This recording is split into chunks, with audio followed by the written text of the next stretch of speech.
Our spotlight here in the new year is an eschatology of victory. Eschatology is the branch of theology that concerns itself with the end times and with the second coming of Christ. And the question has been, what does the Bible say the condition of the church will be at the second coming? Will Jesus come back for a church in victory or in defeat?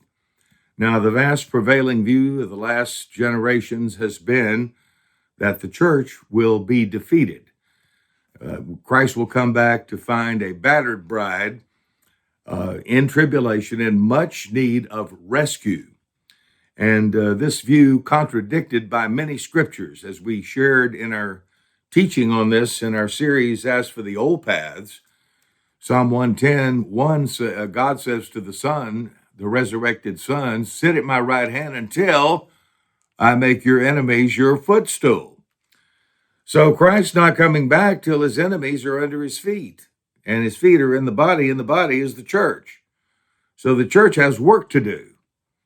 The second coming of Christ will find a victorious church. When God says to the Son, sit until, that Hebrew word means up to the point in time or the event mentioned. It's a function word to indicate continuance of an action or a condition to a specified time.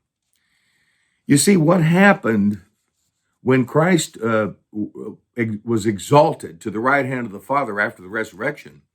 A war began on earth.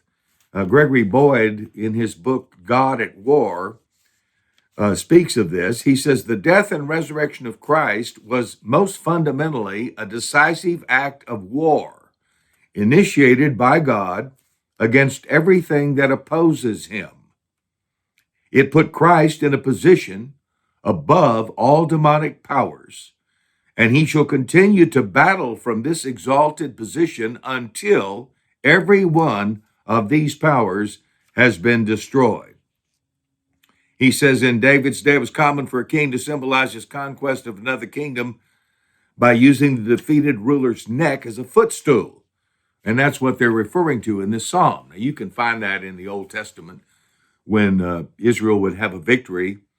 The king, Israel's king or his leader, would put his foot on the necks of the defeated king. This is what the picture is here that has to happen before the second coming of Christ.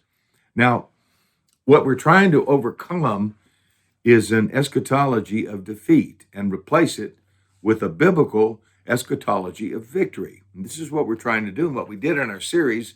If you check it out online at raymccollum.com or celebrationchurchnashville.com, just click on the Ask for the Old Path series and you'll find our messages on this. I will give you another book reference. Thank God, many years ago, back in the early 80s, I was delivered from what I had been taught about the second coming and how the church would be defeated in time and history by some great men of God, some wonderful teachers and theologians. And there was a book by J. Marcellus Kick, K-I-K is the name, called An Eschatology of Victory. Got it there? An Eschatology of Victory.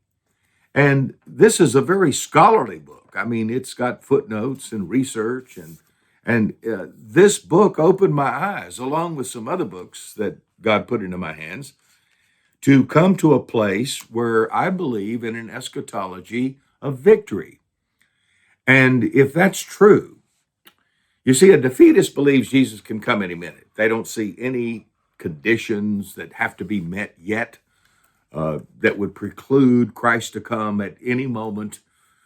The problem is, if you hold that view, you are a defeatist, because the church right now is not in a condition of victory. We do not see Christ's enemies put under his feet.